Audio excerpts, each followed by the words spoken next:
자, 오늘의 영화는 관상입니다. 한재린 감독이고, 한재린 감독은 여러분이 많이 아실 만한 거 더킹, 특종 량첸 살인기, 요거 꽤 재밌는데 성공은 좀 못한 걸로 알고 있고, 이분이 연애의 목적으로 입봉을 하셨고, 요걸로 아마 신인 감독상을 싹쓸이 하셨을 겁니다. 연애의 목적이 강혜정 씨하고 박해일 씨 나오는 대사가 정말 명대사 향연입니다. 3초만 넣고 있을게요 뭐 이것도 있었고, 아무튼 뭐 유명한 대사가 진짜 많이 나옵니다. 아무튼 뭐 우아한 세계라는 굉장히 좋은 영화도 한번 만들었고, 우아한 세계에서 인연을 맺은 송강호 배우하고 같이 이제 관상을 찍게 됐고, 옆에 이제 포스터랑 보시면 아시겠지만 좋은 배우가 너무 많이 나오죠. 뭐 여기 김혜수 배우 말할 것도 없고, 김혜수 배우가 지금은 연기를 되게 잘하시지만 예전에는 사실 그렇게 연기는 좀 부족하신 이미지가 좀 있었어요. 워낙 어렸을 때부터 TV 스타셨고 그랬는데, 타짜, 관상 뭐 이런 거 찍으시면서 연기력을 엄청나게 인정을 받으셨고, 이것도 이제 그런 영화 중에 하나죠. 김혜수님이 나는 정말 대단하다고 생각하는 게, 지금 나이가 꽤 있으신 걸로 알고, 그 다음에 중학생 때부터 생활을 하셨으니까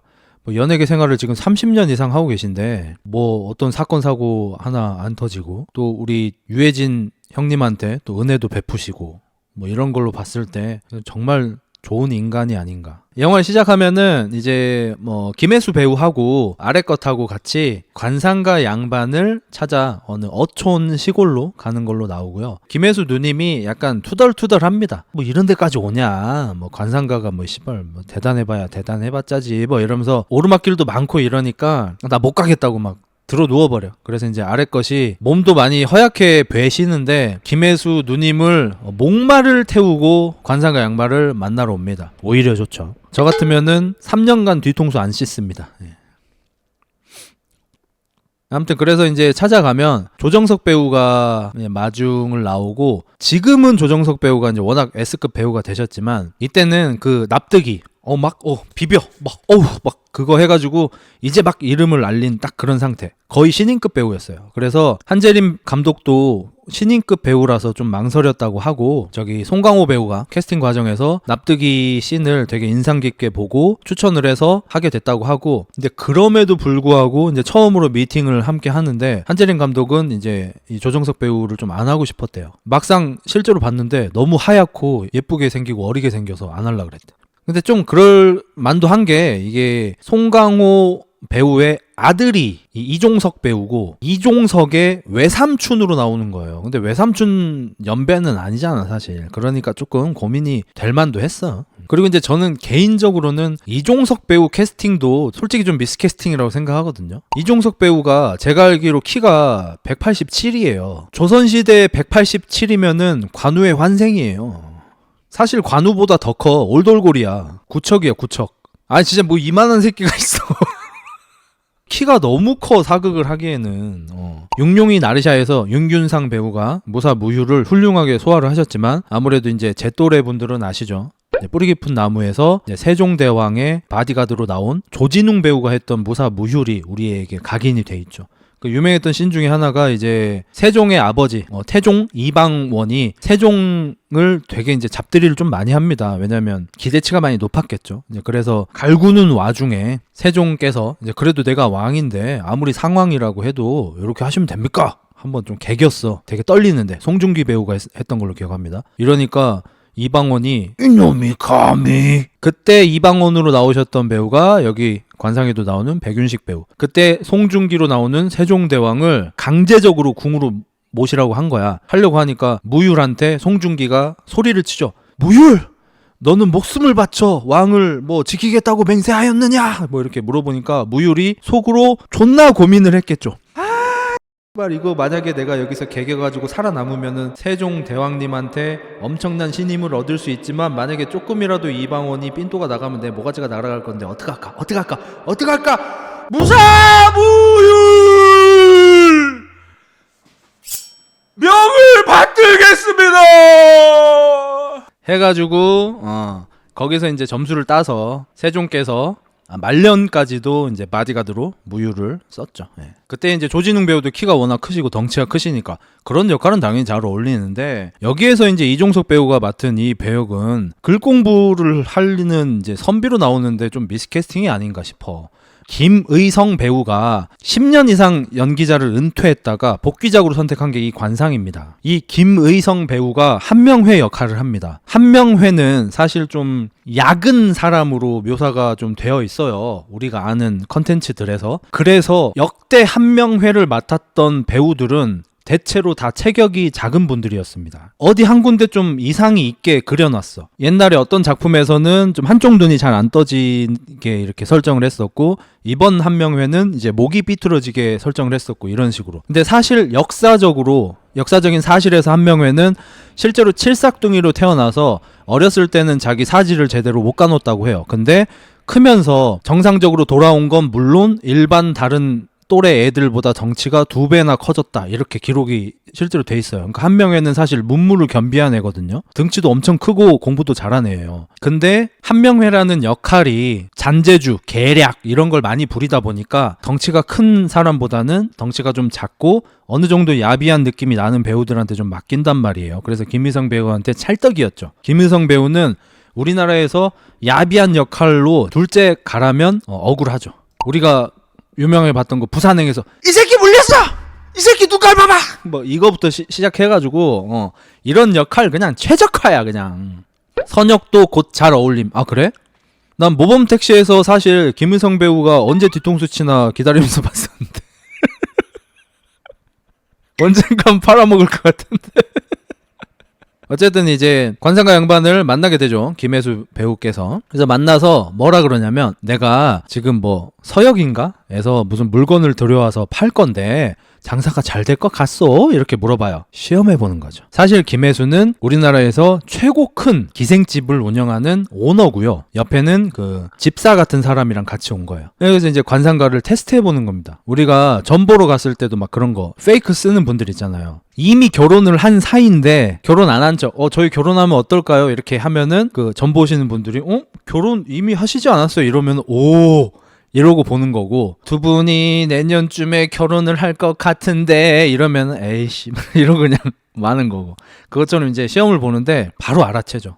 여기서 이제 미리 말씀드리자면 송강호 배우가 맡은 이 관상가 역할은 안 틀립니다. 관상 다 맞춥니다. 아마 극 중에서 하나도 틀린 게 없을걸요. 전부 다 맞힐걸요. 김혜수 누님의 얼굴을 딱 보더니 장사를 할 것 같은 얼굴이긴 한데 그쪽 장사는 아니고 약간 무당 같은 느낌도 있는데 무당은 또 아니고, 무당하고 비슷한 팔자면은 당연히 현재로 치면 연예인, 옛날로 치면 기생. 그러니까 뭐 어떻게 보면 연예인의 시초라고 할 수 있는 게 기생이지 않습니까? 이게 낮잡아 부르는 게 아니고 원래 기생들이 밤시중만 드는 게 아니라 높으신 분들을 상대해야 되기 때문에 실제로 꽤 책도 읽어야 되고 글도 쓸 줄 알아야 되고 무슨 얘기하면 알아먹을 줄 알아야 되고 노래도 불러야 되고 이거 검은고도 타야 되고 막 춤도 춰야 되고 할 줄 아는 게 많죠. 현대의 연예인하고 비슷합니다. 요즘에 이제 역술가 분들이 그 연예인 팔자하고 무당 팔자 비슷하다고 하는 것처럼 옛날에도 기생 팔자하고 무당 팔자가 좀 비슷했었나 봐요. 엔터테이너지 그 당시에 기생이랑 어울리는 게 자려고만 한 게 아니라서. 그렇죠. 사실 그 파트로 나눠보자면 앞에 같이 노는 파트가 훨씬 길어요. 잠자리 파트는 한 4분? 왜냐면 이제 기생들이 프로기 때문에 4분이면 끝나죠. 저스트 4미닛이죠.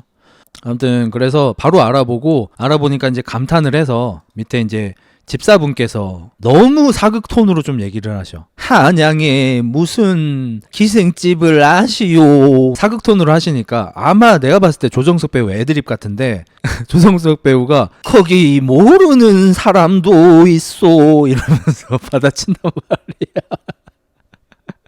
전 조정석 배우가 진짜 대단하다고 생각을 하는 게 뭐 여기 춤추는 씬도 나오고 뭐 이런저런 씬이 나오는데 애드립을 정말 많이 치셨다고 해요. 그 중에 하나가 송강호 배우가 조정석 배우의 몸을 때리면서 약간 장난식으로 야 이 새끼야 왜 그랬어 막 이러면서 혼을 내는 장면이 있는데 조정석 배우가 거기서 애드립으로 뺨을 맞자마자 송강호 배우 뺨을 때려가지고 뭐 촬영장이 난리가 났었다고 해요. 웃겨가지고. 그러니까 조정석 배우가 여기서도 마찬가지로 대선배들, 심지어 우리나라 영화계 여성 배우로서 사실 1등이라고 할 수 있는 김혜수 배우, 그리고 송강호 배우, 거기다가 백윤식 선생님, 이런 분들하고 연기를 하는데도 안 쫄고 애드립까지 친다. 요거는 정말 어마무시한 깡이라고 생각합니다. 이거 아무나 못합니다. 일예로 성동일 배우가 예전에 연극판에서 많이 활동을 하시다가 이제 너무 힘드니까 돈을 좀 벌려고 TV 드라마에 이제 작은 역할을 하나를 맡게 됐어요. 원래 이제 좀 오디션 같은 걸 보는데 연극판에서 워낙 유명하다 보니까 사람들이 이분 연기 잘한다 해가지고 그냥 바로 뽑힌 거야. 오디션 없이. 첫 연기를 하는데 약간 씬이 이런 거였어요. 일본 앞잡이가 와서 무릎을 꿇으라고 시키는데 이제 성동일 배우가 단호하게 나는 무릎을 꿇는 법을 배운 적이 없다. 이런 식으로 대답을 쳐야 돼. 근데 성동일 선생님께서 너무 연극을 오래 하셔가지고 나는 무릎을 꿇는 법을 모르오. 이렇게 연기를 하신 거야. 연극하고 TV는 좀 다르잖아. 그래서 감독이 성배우? TV니까 조금만 좀 톤을 낮춰서 예 알겠습니다. 나는 무릎을 꿇는 법을 배우지 못했소.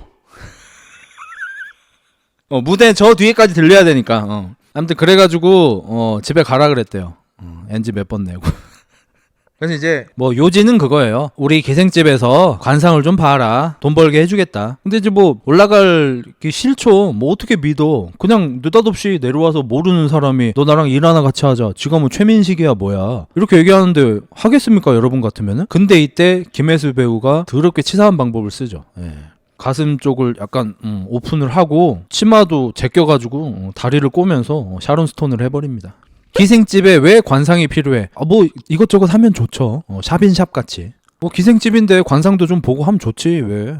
그래서 이제 미인계로 이렇게 꼬셔버리니까 이게 막 눈가리가 돌아갑니다. 그리고 이제 계약금 쪽으로 해가지고 툭 던져주는데 뭐 정확한 액수를 알 수는 없지만 제가 봤을 때 현재 돈으로 해서 한 500, 1000만 원은 주지 않았을까. 이러고 툭 던지고 가버려. 이러니까 또 싱숭생숭한 거야. 우리랑 가면 막 뭘 어떡하 막 이러면서 막 사탕발림 소리를 많이 하면은 의심을 할 텐데 그냥 미인계 가슴 좀 보여주고 돈 툭 던져주고 올 거면 오슈 이러고 그냥 가버리는 거야. 이러니까 이제 오히려 혹 하는 거죠. 그리고 이제 그 유명한 닭 먹는 날 조정석 배우가 또 엄청난 열연을 펼치시죠. 돈 받았죠. 그래서 씨암탉 같은 걸 사와가지고 백숙을 먹는데 백숙 다 끓여놨고 이종석이 시장 갔다가 올라오니까 조정석이 막 신이 나가지고 막 너 오늘 무슨 날인지 알아? 오늘 닭 먹는 날이야 이 새끼야 이러면서 막 난리를 지기는데 아무튼 조정석 배우 진짜 잘하긴 잘해. 그래서 이제 뭐 닭을 먹는데 이종석이 막 그래요. 이 돈 어디서 났냐고. 닭 무슨 돈으로 샀냐. 이종석은 우리가 그래도 양반 가문이었는데 관상 같은 걸 보면 쓰겠습니까 해서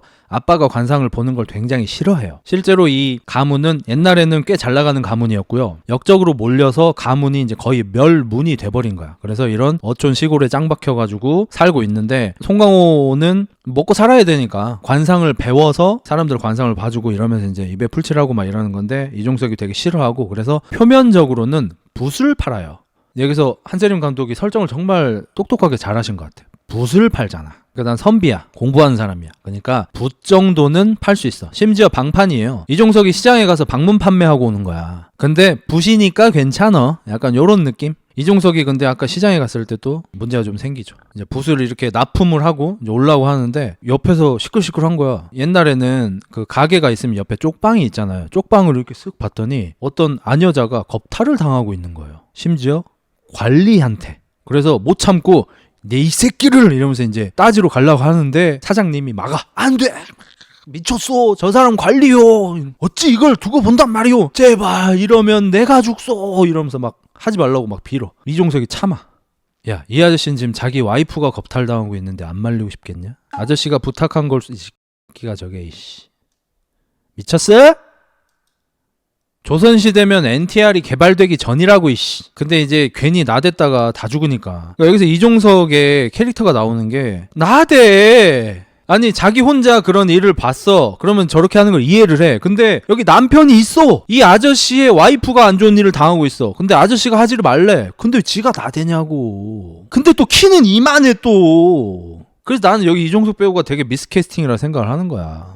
앞을 생각하지 않는 정의로움. 난 그거를 마냥 좋게 봐야 되나 싶어. 얘들은 역적으로 몰려가지고 지금 숨어 살고 있는 이런 상황이잖아요. 얘가 가서 관리를 때려. 관아에 끌려가. 이름이 뭐니? 괜찮은데요. 뭐? 안 들리는데? 괜찮은데요. 한 번만 더 안 들리게 하면 곤장 10대 추가다. 김흑자인데요. 어디서 많이 들어봤는데? 역적이네? 어떡할 거야 그러면. 아무튼 이 난리를 치고 와서 이제 닭을 먹는데 이 닭은 무슨 돈으로 샀습니까? 송강호가 또 찔리는 게 있으니까 붓 팔았어. 샀다. 붓이 그대로 있던데요. 한두 개 좀 뽀리고 하던지 거짓말을. 아무튼 그래서 아들이 여기서 이제 막 반항을 합니다. 자기는 공부해서 벼슬길 오를 거라 그러고 아버지가 얘기를 하죠. 너는 할아버지하고 관상이 같아가지고 벼슬길을 오르면 큰 화를 당한다. 그리고 우리는 역적 집안이다. 쓸데없는 소리 하지 마라. 막 이렇게 하니까 애는 또 아니 뭐 관상 같은 것만 보고 막 이러면 어떡합니까? 막 이러면서 둘이 싸워. 역적 집안이 어떻게 벼슬길을 이제 나중에 나오는 건데 이름을 이제 사요. 명의를 이제 빌려서 시험을 보고 이제 어쨌든 이 친구가 이제 벼슬길을 오르긴 합니다. 머리가 좋긴 해. 머리가 있는 놈이야. 결론은 그거야. 한양에 거 기생집 가서 우리가 관상 봐서 돈을 벌자. 근데 이 와중에 또 이종석은 또 자기 나름대로 또 생각이 있어서 아버님 죄송합니다 편지 써놓고 절로 떠나요. 절에 가서 공부하려고. 옛날에는 절에서 공부하는 게 국룰이었습니다. 여기서 이제 토막상식. 한명회도 어릴 적에 그러니까 청년기에 그 벼슬길에서 많이 낙방을 합니다. 정도적인 면에서는 약간 공부머리가 좀 떨어지나 봐요. 이게 계략 같은 건 존나게 잘 짜는데. 그래서 절에서 공부를 많이 했는데 한명회가 절에서 밤새 공부를 할 때 산에서 호랑이가 내려와서 절 앞을 지켜줬다는 일화가 있습니다. 지랄하고 있는데. 한명회는 이제 대성공을 하지 않습니까? 나중에 이제 영의정까지 오르고 하니까 아무래도 이제 역사적으로 이름이 남는 분들은 뭐 이런 좋은 일화들이 좀 생기는 것 같아요. 그리고 제가 이제 이종석 배우한테 좀 이게 미스캐스팅이라고 자꾸 얘기를 하는 이유가 이종석 배우는 이제 여기서 이제 한쪽 다리에 장애가 있는 걸로 나와요. 그리고 이제 뭔가 좀 치근한 캐릭터란 말이야. 아 근데 덩치가 너무 커. 키가 187에 막 어깨도 넓고 이러니까 막 이렇게 쩔뚝쩔뚝 가는데 하나도 안 불쌍해 솔직히. 송강호가 막 약간 눈물 글썽글썽 하면서 본단 말이야. 다리 저는 거. 나중에 이 다리 저는 것 때문에 여러 이벤트도 생기고. 근데 거기에다가 아버지 저 갔다 올게 하면서 마지막으로 웃으면서 이렇게 손을 흔드는데 이빨이 너무 하얘. 이빨 가지런한 것까지는 어쩔 수 없어. 오복이라고 치자. 이빨 가지런한 거는. 근데 건치의 하얌하고 라미네이트의 하얌하고는 좀 다르잖아요 사실. 그러니까 양반이거나 왕이거나 이랬으면 이빨 하얀 거 내가 이해를 하겠는데 아 지금 천것인데 이빨이 너무 하얘. 심지어 이제 서부극 같은 것만 봐도 헐리우드 배우들도 이빨을 다 누렇게 합니다. 이빨 메이크업을 해서. 그래서 저는 좀 많이 미스캐스팅이라고 사실 생각해요. 이종석 배우 싫어하지 않습니다.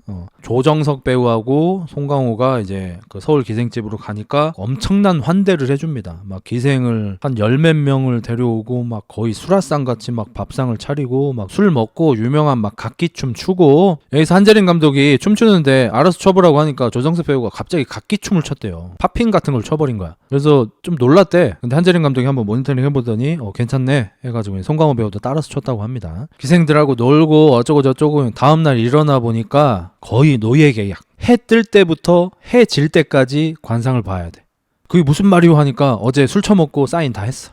조정석 배우는 관상을 못 보잖아요. 저기서 막리를 합니다. 그래서 이제 밥 먹는 거 나오는데 머슴밥 먹으면서 비빔밥 알죠? 존내 큰 데다가 밥 이빨이 담은 거 그거 퍼먹으면서 한 명은 하루 종일 관상 보고 한 명은 하루 종일 쌀 날르고 막노동하고 이런 와중에 여기 빠져나갈 수 있는 방법은 이제 하나밖에 없죠. 그 계약서를 세벼가지고 없애버리면 튈 수 있잖아. 그래서 계약서가 있을 만한 좀 조용하고 좀 좋아 보이는 데를 들어갔다가 갑자기 김혜수 배우가 들이닥쳐서 이제 병풍 뒤에 숨습니다. 병풍 뒤에 숨었는데 알고 봤더니 이제 거기가 이제 김혜수의 약간 시크릿 룸 같은 데인데 거기서 이제 기생들의 이제 피지컬 체킹을 좀 하는 곳이에요. 그래서 뭐 신체 뭐 다양한 부분을 체킹을 하죠. 너는 아들 낳게 생겼다. 어우 야 너는 웬만한 사람은 3분 컷인데 막 이런 걸 하고 있어요. 그러다가 이제 밖에 누가 부른다고 해서 나가봤는데 김종서 대감의 밑에서 일하고 있는 어떤 벼슬 하는 분이 와서 범인을 도저히 못 잡겠는데 여기에 뭐 관상가가 유명한 사람이 있다며 우리가 지금 용의자를 3명을 잡아놨거든. 3명 중에 누가 범인인지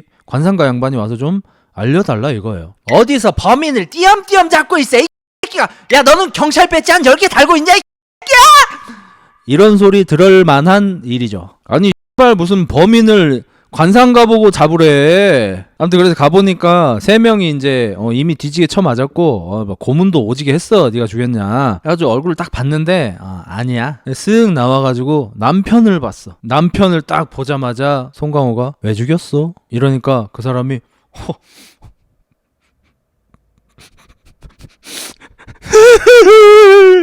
이러면서 갑자기 쳐 울어. 잡아뗐어야지.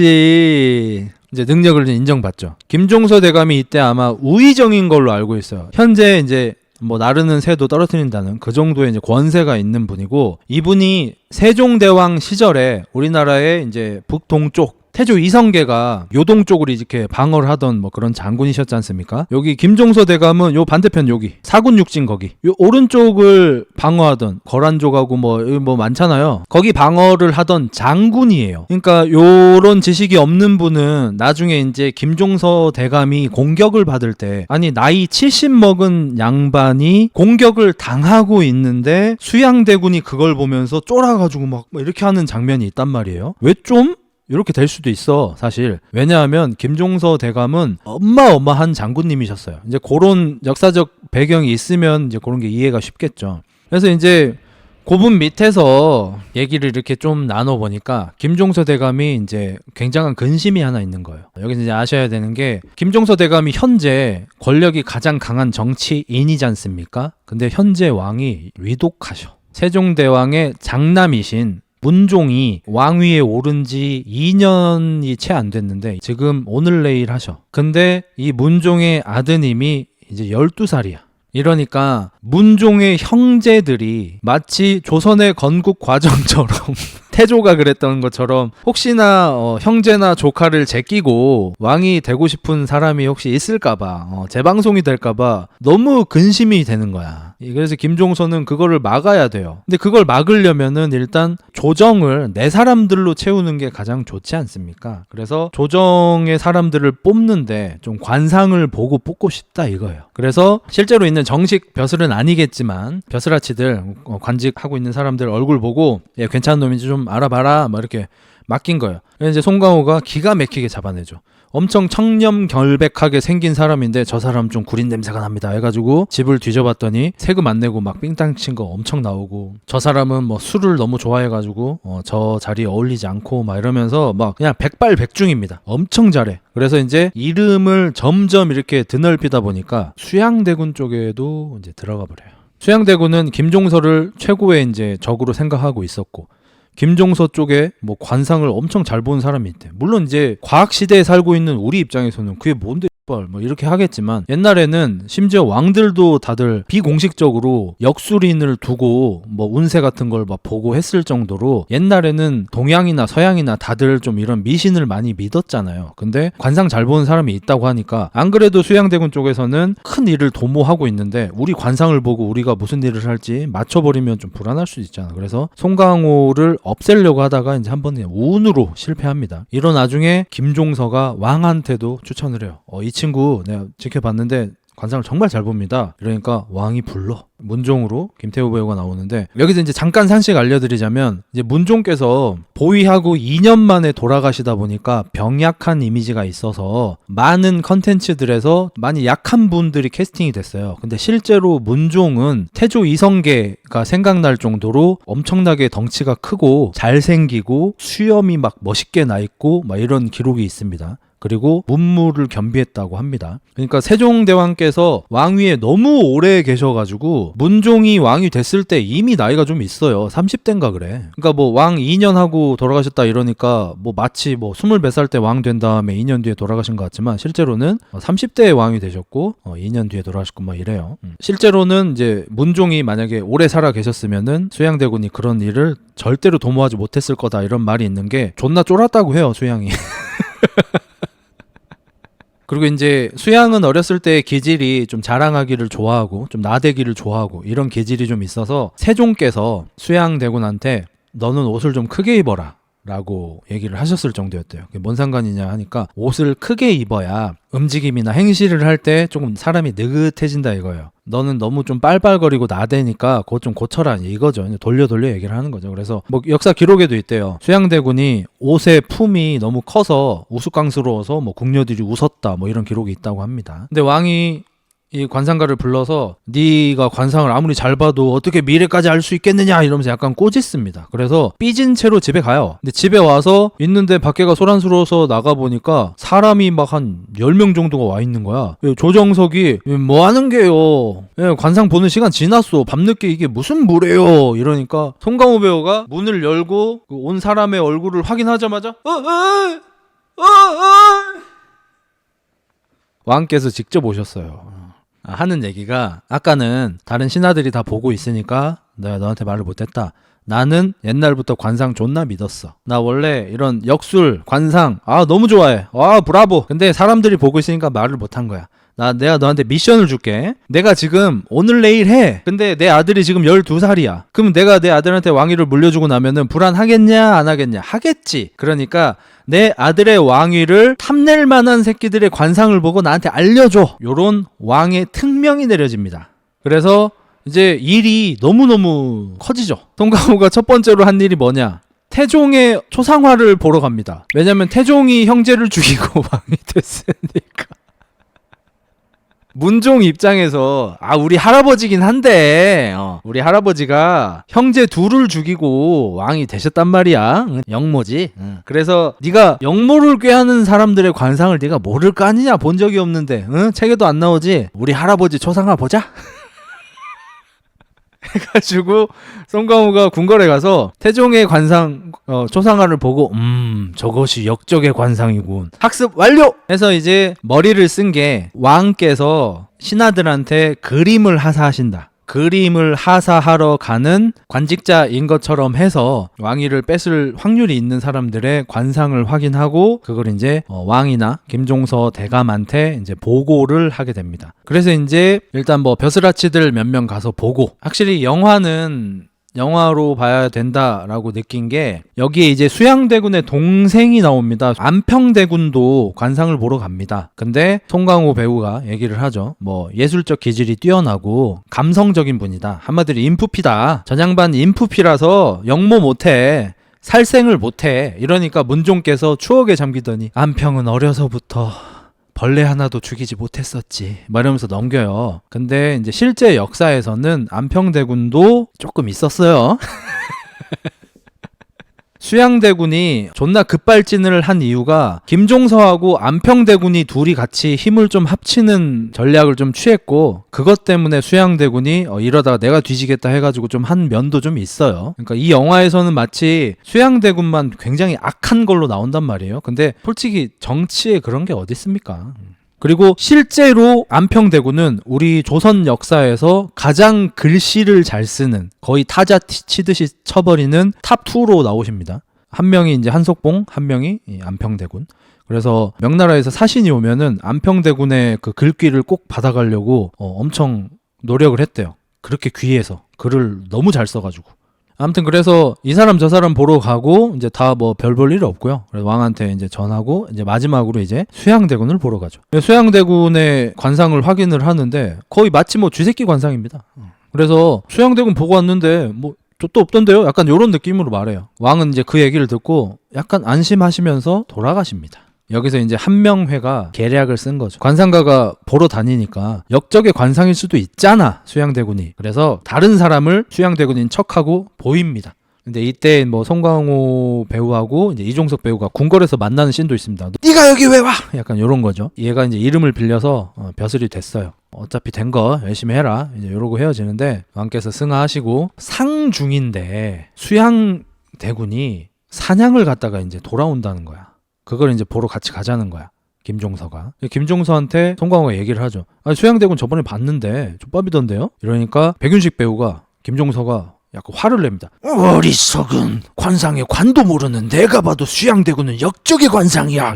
정답은 정해졌어요. 수양은 역적이요. 그럴 거면 관상가는 왜 필요하냐 대체. 그리고 사냥에 돌아오는 이제 수양대군을 보러 가는데 이제 우리나라의 역사에 남는 그 유명한 장면이 나오죠. 이정재가 그 유명한 걸어오는 그 멋진 씬. 이때 이제 이정재 배우의 카리스마를 좀 보이게 하고 싶어서 털옷을 제작을 합니다. 근데 이게 누가 봐도 약간 몽골풍이 좀 나죠. 이때 조선시대에는 이런 털옷을 입지 않았다고 해요. 그래서 의상 감독님한테 털로 좀 해달라 이렇게 하니까 의상 감독님이 거절했다고 합니다. 역사적 사실과 너무 다르다고.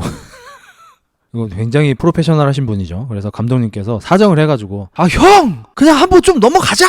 어차피 여기 시나리오 다 달라! 맞는 게 거의 없다고! 해서 하셨다고 해요. 왜냐하면 수양이 야마가 도는 사건이 몇 가지가 있는데요. 일단 아까 처음에 김종서하고 안평대군이 손을 잡았다고 그랬죠. 이제 세종대왕께서 아마 만드신 걸로 예상이 되는데 우리 아빠가 아무래도 좀 그런 식으로 왕이 되셨잖아. 아무리 아들인 나라 해도 내가 왕이 되고 나니까 약간 불안해. 형제도 너무 많아. 세종대왕은 아들이 9분인가 계셨어요. 그래서 이제 한 게 뭐냐면 대군들, 그러니까 왕이 되지 못한 왕의 아들들은 관료와 만날 수가 없어요. 근데 이걸 개무시하고 김종서가 안평대군하고 막 만난 거예요. 이제 거기에다가 사건이 하나가 더 터지는 게 뭐냐면 문종께서 승하하실 때 마지막으로 유언을 남길 거 아닙니까? 친인척들 먼저 불러가지고 잘 살고 나는 간다 이런 다음에 이제 본인이 가장 아끼는 신하 부르고 뭐 이런 식으로 한단 말이에요. 근데 문종께서 승하하실 때 유언을 남기는데 첫 번째로 부른 게 김종서 등 높은 관료들, 정승들을 불렀어요. 그러니까 영의정, 좌의정, 우의정 이 사람들을 부른 거예요. 그 사람들한테 내 아들 좀 잘 부탁함 이러고 나서 아들 불러서 얘기하고 세 번째로 이제 형제들을 부른 거예요. 거기서부터 이제 많이 어긋나기 시작한 겁니다. 그러니까 내가 너무 견제되고 있어. 김종서한테 다 맡겼어. 그래서 이제 그 김종서하고 이제 영의정, 좌의정, 우의정 이제 얘들이 힘을 합해가지고 왕께서는 지금 12살밖에 안 되시잖아. 그러니까 정사를 보기 좀 많이 어려우셔. 보통 이럴 때는 이제 수렴천정이라 그래서 엄마나 할머니가 이제 대신 좀 봐줘요, 뒤에서. 근데 엄마도 안 계시고 할머니도 안 계셔. 그래서 이제 우리가 해야 된다 이러면서 수양대군을 오지게 견제하면서 자기들이 정치를 다 헤쳐먹어요. 그러니까 영화에 이런 게 다 아무것도 안 나옵니다. 그 중에 유명했던 게 이제 황표정사입니다. 황표정사가 이제 김종서가 3명 중에 1명 뽑아야 됨 이런 상황일 때 조정의 인사권은 무조건 왕한테만 있습니다. 왕만 할 수 있는 겁니다. 근데 김종서가 거기다 노란색으로 표시를 해놓으면 그 사람을 뽑는 거예요. 왕이 어리시니까. 이런 짓까지 하면서 이제 조정을 자기 사람으로 다 채우고 이래버리니까 당연히 수양대군 입장에서는 많이 불편하죠. 어차피 안평대군 왕 돼도 난 죽어. 원래 우리 조선이 그랬어. 우리 할아버지가 다 그랬어. 이런 상황을 만든 거예요. 김종서도. 영화에서는 뭐 수양대군만 쓰레기로 나오지만 그래서 수양대군이 오는데 이제 송강호가 보면서 이제 막 겁에 질려서 일이다. 남의 약점인 목을 물어뜯고 놓아주지 않을 거다. 막 이러면서 막 하죠. 놀래가지고. 김종서하고 수양대군하고 이제 관상가 양반까지 3명이 이제 앉아서 이제 뭐 차 같은 걸 마십니다. 이것도 이제 말이 너무 안 되죠. 관상가가 여기 낄 레벨이 안 되죠. 아무튼 뭐 차를 마시는데 이 사람 누구냐? 그 유명한 관상가입니까? 이미 다 알고 있어요. 여기서 이제 수양대군의 존나 싸가지 없음이 드러나기 시작을 하는데 심지어 이 수양대군 이정재 배우는 영화 시작하고 거의 1시간이 돼서 처음으로 출연한 겁니다. 55분인가 처음으로 나와요. 이 영화에서 제가 알기로 출연 분량이 20분도 안 되는 걸로 알고 있습니다. 근데 이걸로 아마 나무주연상 탔죠? 청룡 나무주연상 타신 걸로 알고 있는데 대단하죠. 여기서 이제 선을 존나게 넘기 시작하는데 뭐냐면 관상가인 거 이미 안다. 내 관상 좀 봐줘라. 어렸을 때부터 귀가 잘생겼다는 말은 많이 듣곤 했는데 이렇게 얘기를 해요. 예로부터 왕은 귀가 크고 잘생겼다는 말이 있죠. 이때부터 선 넘는 거예요. 김종서 들으라고 하는 거죠. 내가 왕이 되고 싶은 욕심을 여기서부터 드러냅니다. 이제 이 뒤에도 좀 나오는 게 뭐냐면 김종서는 옛날부터 별명이 호랑이였어요. 동북면에서 사군육진 그거 할 때부터 그 동북면의 호랑이가 김종서의 별명이야. 근데 이 수양대군이 사냥 가서 호랑이 사냥이나 갑시다 이러면서 호랑이를 죽이고 그 죽인 호랑이를 김종서 문 앞에다 걸어놓고 막 이런단 말이야. 그러니까 너무 대놓고 나 왕 되고 싶고 김종서 너 제낄 거다 막 드러낸단 말이야. 당연히 실제 역사에서는 이러지 않습니다. 뭐 어쨌든 여기서 이제 송강호도 아까 패닉도 왔죠. 자기가 당했잖아. 사람 바꿔치기 한 거 못 알아챘으니까. 이게 너무 바보 같죠 사실. 왜냐하면 앞에 기생집 씬에서도 이미 나옵니다. 이미 세간에 되게 유명한 게 수양대군하고 김종서가 서로 알력 다툼이 있고 김종서는 사람들이 말하길 호랑이처럼 생겼다. 수양대군은 사람들이 말하길 이리처럼 생겼다. 이미 듣고 있어요. 들었어요. 송강호도 알고 있어요. 근데 수양대군을 보러 갔는데 쥐새끼처럼 생긴 사람이 있어. 그러면은 바깥치겠구나 알아채야 된단 말이야. 그러니까 이게 저도 삼국지 게임을 할 때 옛날에는 무력 높고 지력 높고 이런 것만 좋게 생각했는데 사실 정치력 같은 것도 굉장히 중요한 거죠. 그러니까 여기서 송강호 캐릭터는 지력은 꽤 높은데 정치력이 쓰레기예요. 반면에 한명회 캐릭터는 지력과 정치력이 둘 다 존나게 높은 거고. 나중에 이제 처세술 안 좋은 것도 막 나오고 합니다. 어쨌든 그래서 한 명의 아저씨가 관상가 양반 잡아가지고 우리 쪽에 들어라, 우리 편 들어라 반협박을 합니다. 그러고 나서 수양대군이 자기 집에서 이제 파티를 열어요. 이제 수양대군이 아니면은 김종서 대감 둘 중에 하나가 이제 조선의 최고 권력가가 되는 거잖아요. 그러니까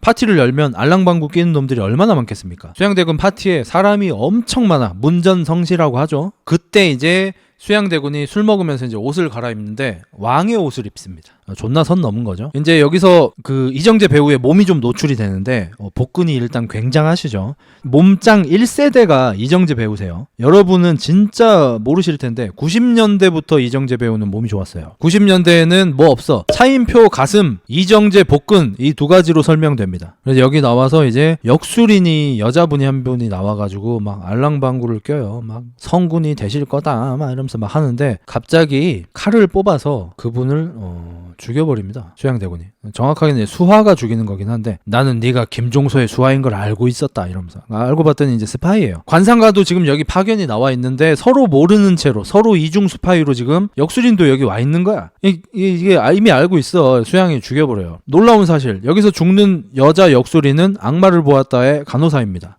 여기서 더 놀라운 사실 이분은 자신이 운영하는 카페가 굉장히 장사가 잘 된다면서 어떤 남자 배우한테 돈을 약 2억 5천만 원 정도 투자를 받았다가 사실은 장사가 되게 안 되는 카페여서 자기가 사사로이 쓰다가 사기죄로 고소를 당해서 돈을 물어준 전력이 있습니다.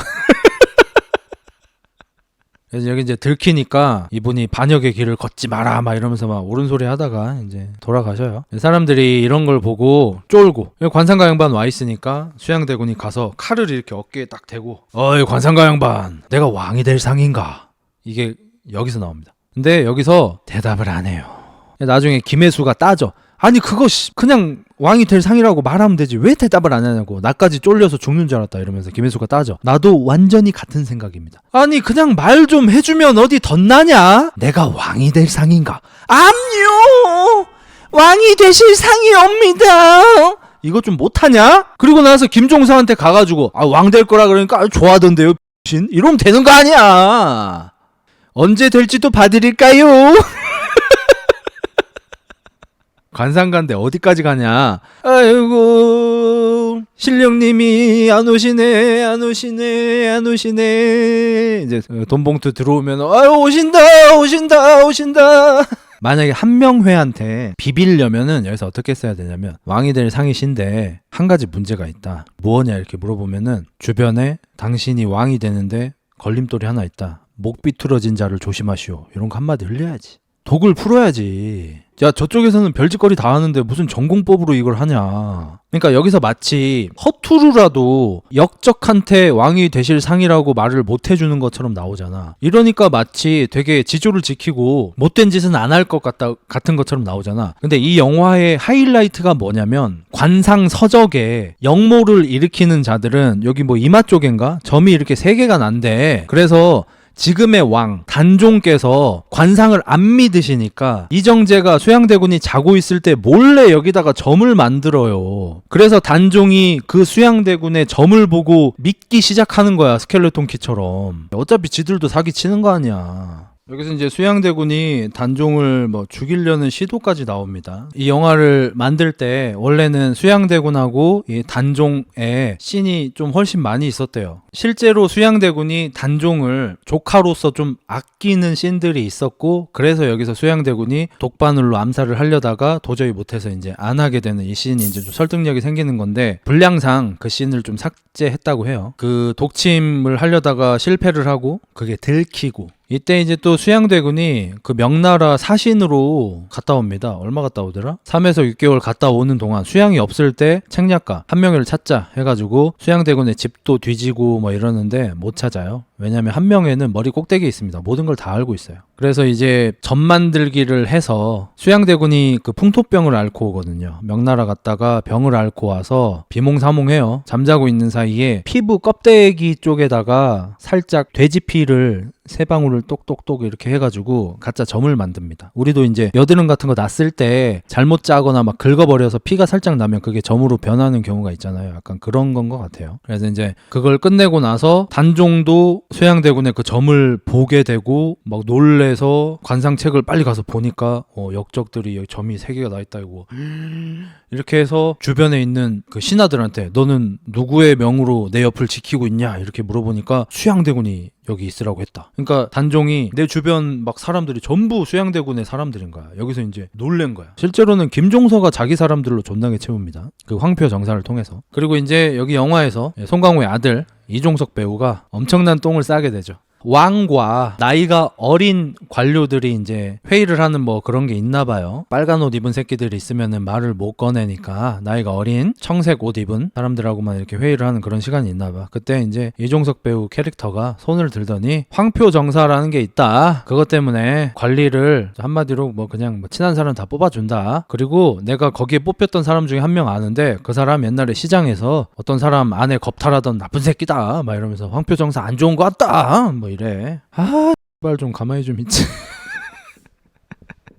그러니까 이것도 이제 영화적으로도 사실 좀 말이 안 되는 거예요. 왜냐면 황표정사 자체가 김종서가 노란색으로 표시를 하면 왕이 거기에 사인을 하는 거잖아. 왕이 황표정사를 모르겠냐고 당연히 알지. 그러니까 이제 김종서가 야마가 돕니다. 누가 감히 왕에게 황표정사에 대해 알았냐? 막 이러면서 막 화를 내. 그래서 이제 이종석이 테러를 당합니다. 궁에서 일 보고 있는데 갑자기 누가 뒤통수를 까가지고 2명인지 3명이 몸을 제압한 다음에 어디 감히 김종서 대감의 일을 앞이 보이지 않으면 말도 못하겠지 이러면서 눈에다가 이상한 염산 같은 거 막 넣어가지고 눈을 멀게 해버립니다. 자, 이제 왕도 수양대군이 역적이 될 거라는 걸 믿기 시작했죠. 그리고 김종서 대감도 내일 모레, 영화에서는 내일이라고 나오는데 사실은 내일 모레입니다. 내일 수양대군이 명나라 사신들이 집으로 돌아갈 때 호위를 해주느라고 수양대군의 병사들이 다 거기 가 있는 동안에 수양대군을 쳐서 죽이려고 이제 도모를 해놨습니다. 근데 방금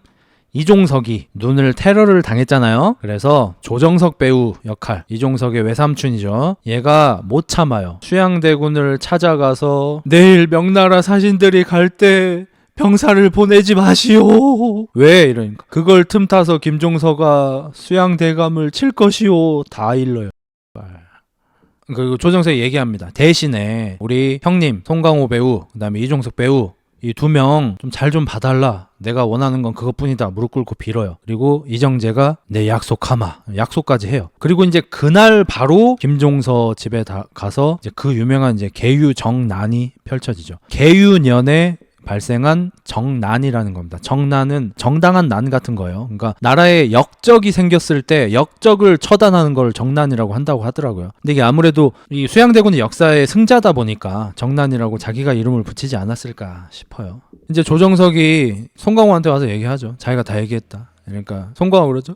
김종서가 죽으면 우리 다 죽는다. 이러면서 이제 김종서를 살리러 뛰어갑니다. 뛰어가니까 뭐 김종서 대감이 이제 마침 이제 댁에 들어가려고 하셔. 근데 뭐 빨리 도망가시라고 막 하는데 이때 이제 이정재가 와요. 이정재가 와서 각근이 없어가지고 좀 빌리러 왔습니다. 그게 약간 조선시대 문화였나 봐요. 각근 없이 돌아다니면은 약간 놀림거리가 됐나 봐요. 그러니까 김종서의 아드님이 야심한 시간이라 각근이 없다고 시비를 거는 자가 없을 것이니 그냥 돌아가십시오. 이러니까 아니라고 좀 빌려달라고 생떼를 써서 여기서 시간을 좀 이렇게 끌다가 그 유명한 철퇴로 김종서 대감의 머리를 때리고 수하들이 칼로 댐비고 김종서 대감이 조금 버티다가 칼 맞으시고 이놈들이 막 이러면서 막 힘을 약간 보여주시는데 그 철퇴로 머리를 한 대 더 맞나? 뭐 그래가지고 돌아가시죠. 그때 이제 수양대군의 표정은 이제 겁에 질립니다. 실제로 호랑이를 보는 이리처럼 완전 겁에 질려서 막 이래. 실제 역사에서는 이제 조금 다릅니다. 수양대군이 편지를 드리러 왔다고 이렇게 합니다. 가끔 얘기도 하긴 하는 것 같고 뭐 안으로 드시지요 해 김종서의 아들이. 근데 좀 급하다고 빨리 좀 나오시라고 해라 해가지고 김종서 대감이 밖에 나오시고 편지를 줘. 밤이니까 안 보여. 그래서 달빛에 좀 비추려고 이렇게 하고 있는 사이에 철퇴로 머리를 때리고요. 김종서 대감은 그대로 쓰러지고 아들이 너무 놀래가지고 아버지 하고 이렇게 몸을 감쌉니다. 누워 계신 거 위로 이렇게 못 때리게. 근데 이제 수하 중에 한 명이 장검으로 그 2명을 꿰뚫어서 찔러버립니다. 바닥으로. 실제 역사에서는 거기에서 아들만 죽고 김종서 대감은 심지어 사셔요. 그리고 이제 계유정난 때 몰래 도망을 가다가 이제 걸려서 돌아가시죠.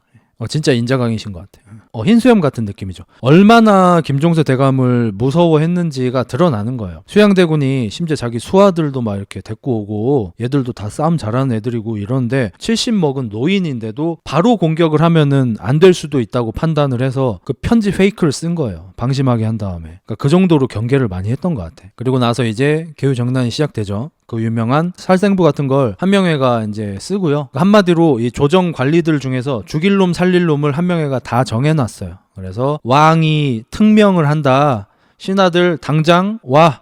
이번에 이제 넥슨에서 일요일 새벽 3시에 전 직원 호출했던 것처럼 방금 상소문이 올라왔는데 손 모양이 이래, 다 올라와 이 새끼들아, 이렇게 한 거야. 그래가지고 이제 문을 2개로 실제로 나눴다고 해요. 살릴 사람은 이쪽 문으로 들어가게 하고 죽일 사람은 이쪽 문으로 들어가게 해서 한 명회가 이제 나오죠. 아마 이게 한 명의 첫 등장일 겁니다. 이게 영화 시작한 지 뭐 거의 2시간 만에 얼굴이 처음으로 나와요. 그전에는 어둠 속에 있거나 가면을 썼거나 해서 얼굴이 전혀 나오지 않고요. 뭐 영의정 아무개 세월 참 좋았소이다 이러면서 이제 막 다 죽여요. 그리고 나서 이제 높은 사람들은 이런 식으로 죽이고 살리고 다 정했죠. 그리고 나서 이제 좀 낮은 관리들이 있을 거 아니에요. 파란 옷 입은 사람들. 그 사람들을 싸그리 모아놓고 수양대군이 왕이 되는데 찬성하는 사람은 이쪽에 서고 반대하는 사람은 이쪽에 서라. 반대하면 다 죽일 거다. 존나 친절하지 않습니까? 야, 누가 이렇게 친절하게 하냐? 야, 옛날에 원소가 십상시 주기로 궁에 쳐들어갔을 때 수염 없다고 죽이고 바지 내려서 저 까추 있는데요. 아, 너는 털이 좀 적네 죽이고 그냥 좀 목소리 얇다고 죽이고 다 죽였어. 십상시 10명 죽이러 가서 200명 300명을 죽였단 말이야, 원소는. 근데 수양대군은 뭐 물론 나쁜 짓을 하는 와중이긴 한데 나 왕 되는데 찬성하면 이쪽 너넨 살려줌, 반대하면 이쪽 너넨 죽여줌. 얼마나 친절하냐. 근데 여기서 문제가 하나 생기죠. 아까 이종석, 송강호 아들이 눈이 멀었잖아. 눈이 안 보여가지고 반대함에 서. 나 화나 지금 진짜. 아무리 영화지만. 흑자 화나. 친구들이 안 도와줘? 야, 아까 안 봤냐? 황표정사 막 잘못된 거라고 막 이렇게 하는데 튀는 애지. 딱 보면 모르겠냐? 야, 누구는 황표정사가 부정한 거라는 걸 모르냐? 비리라는 걸 몰라? 입 딱 치고 있잖아 그냥. 왜? 분위기가 그러니까. 근데 혼자 분위기 못 잊고 황표정사가 잘못됐습니다 이러고 있는 애가 친구가 있겠냐고. 씨. 지금 생각해보니 캐스팅 잘한 듯이. 그리고 관상가 아저씨는 집에 가라 그래. 그러니까 솔직히 관상가 이 송강호 선 엄청 넘었거든. 아니 내가 김종서를 죽이러 왔는데 막았다니까. 그럼 거기서 죽여도 되잖아. 죽여야 되는 게 사실 더 일반적이잖아. 근데 살리는 걸 넘어서 그 수양대군이 김종서를 죽이자마자 궁궐까지 뛰어와가지고 수양이 김종서를 죽였다. 수양이 김종서를 죽였다. 이러면서 궁까지 뛰어온단 말이야. 얘를 살려준다니까. 왜냐면 처남이 와서 얘기해줬잖아. 그것 때문에 잘해준다고 약속을 했잖아. 그거 지키려고. 낭만이 있어 수양이. 그러니까 이 영화가 약간 허무하게 느껴지기도 하는 게 뭐냐면은 송강호는 한 번도 틀린 적이 없어요. 계략에 속아서 다른 사람의 관상을 본 적은 있지만 얘가 관상을 본 그대로 다 됐어. 근데 아무 의미가 없어. 그래서 나는 이게 우리나라에 노인을 위한 나라는 없다가 약간 이런 느낌일까 싶기도 한 거야. 노인을 위한 나라는 없다가 해석이 되게 다양하긴 하지만 나는 그 영화를 2번, 3번을 보면서 느낀 게 그 영화를 이제 해설을 하고 그 영화를 쫓는 사람이 토미 리 존스잖아. 그분도 한 70살 드셨고 그 배우도 다 알아. 범인이 누군지, 왜 이런 범행이 일어났는지 다 알아.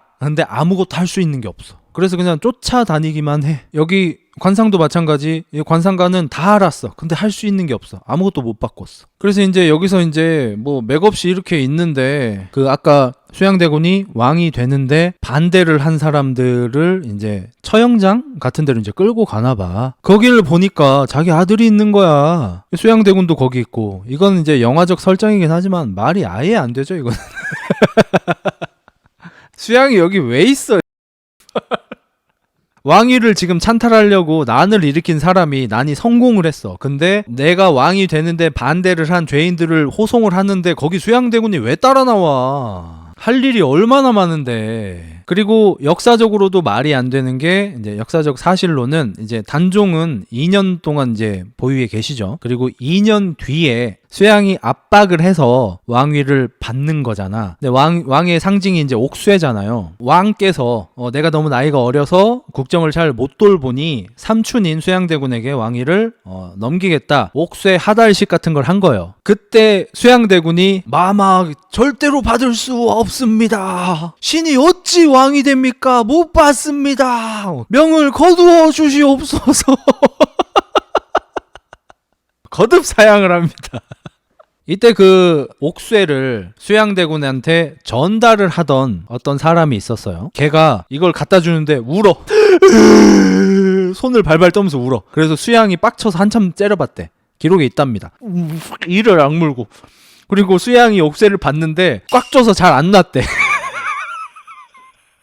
이제 이런 일이 일어나고 나서 단종을 다시 왕으로 이제 복직시켜야 된다는 이제 운동이 일어났고, 그때 이제 그 사육신이 대신 6명이 그 일을 하셨고, 잘못됐죠. 그래서 그 6명이 아주 심한 고문을 당하면서 죽었다고 하고, 그 중에 한 분이 특히나 이제 뭐 껍데기를 다 벗기고 막 몸을 불태우고 하는 등의 엄청난 고문을 세조가 되는 수양대군이 직접 했다고 하는데, 그게 이제 너무 화가 나서 고문을 보는데 사육신 중에 한 명이 이미 왕이 됐잖아, 세조잖아.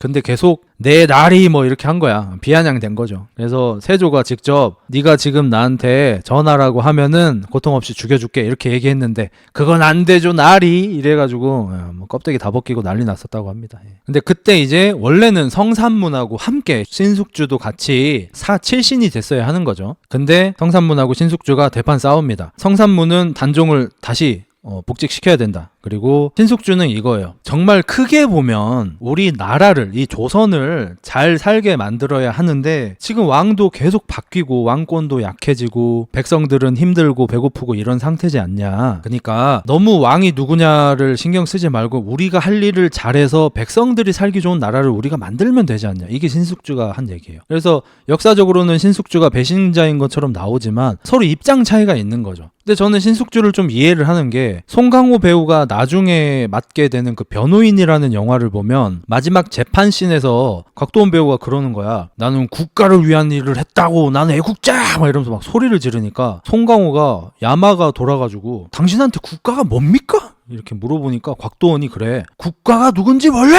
막 소리를 질러. 그 사람한테 국가는 지금 대통령인 거야. 그때 이제 송강호 배우의 그 대사가 나오죠. 알지요? 잘 알지요? 모든 권력은 국민으로부터 나온다. 국가는 국민입니다. 그거 나오잖아. 그러니까 이 사람한테 국가는 대통령이고 이 사람한테 국가는 국민인 거예요. 여기서도 마찬가지로 신숙주한테는 왕보다 백성이 더 중요한 거예요. 백성들이 힘들어 뒤지겠는데 왕이 단종이면 어떻고 세조면 어떻고, 우리 그냥 백성들 잘 살게 정치 잘하자. 근데 이 사람이 배신자의 아이콘이 되잖아요. 나는 이거는 좀 그래. 신념이 다른 거지 배신자는 아니지 않아? 현대사회를 사는 우리한테는 이게 좀 다르게 보이는 거예요. 물론 이때 신숙주는 배신자의 아이콘이 됩니다. 어느 정도의 배신자의 아이콘이 되냐면, 사육신이 이때 다 죽었죠. 고문을 받다가 그 죽은 날 신숙주도 퇴근이라는 걸 하지 않겠습니까? 신숙주가 집에 퇴근을 하니까 아내가 어떤 얘기를 했는데 그게 나중에 노래로까지 만들어졌어요. 제가 대충 듣고 따라해 보겠습니다. 하니 태감 이게 어찌 된 일이요, 어찌하여 당신이 살아 돌아왔단 말이요. 와이프가 신숙주한테 왜 살아서 돌아왔냐고 타박을 하는, 당신의 절친인 성산문도 죽었다. 근데 당신이 왜 살아 돌아왔냐? 난 당신이 부끄럽다. 뭐라고 하는 노래까지 있을 정도입니다. 그런데 이것은 들렸습니다. 사실 윤 씨는 사육신의 일이 있기 6개월 전에 이미 돌아가셨습니다. 근데 왜 그런 노래가 만들어졌을까요? 시대가 그걸 원했다는 거죠. 신숙주는 배신자고, 그런 신숙주를 심지어 그 아내조차도 책망을 했다. 그러니까 그 시대가 원하는 게 그런 충의 같은 거죠. 그러니까 우리가 저기 삼국지도 되게 비슷하잖아요. 삼국지에서도 보면은 유비관우 장비같이 의리를 지키고 한 왕조를 계승하려는 사람들을 되게 착하게 다 그려놓고, 본인이 왕이 황제가 되고 싶어하는 사람들을 다 극악무도하게 그려놓잖아요. 물론 사실에 근거해서 만든 거긴 하지만 현대에는 많이 재해석이 되고 있죠. 과연 유비가 선인이고 조조가 악인인 게 맞는 건지 뭐 그런 것들에 대해서. 뭐 어쨌든 이렇게 영화적인 설정으로 이제 눈이 먼 아들을 살리기 위해서 송강호 배우가 처음으로 이제 무릎을 꿇죠. 수양대군 앞에. 수양대군이 다시 물어봅니다. 내가 왕이 될 상인가? 맞습니다. 맞지요. 뭐 성군이 되실 상이옵니다. 뭐 이렇게 막 당연히 하죠. 근데 이제 수양대군이 화가 났어요. 내가 이제 다 얻었잖아. 나 이제 곧 왕이 될 거잖아. 다 얻고 나니까 약간 야마가 약간 도는 게, 아까쯤에 김종서 죽일 때 얘가 말렸어. 못 참겠는데 이거. 그래서 네 아들 살린 대신 네 눈 파도 됨? 그러니까 이제 송강호가 파십시오. 이러면서 뭐 부들부들 떨어. 이제 페이크 좀 쓰죠. 눈 파는 척하고 안 파요. 내가 네 눈은 파서 뭐 어디에 쓰겠냐 이러면서 그냥 가요.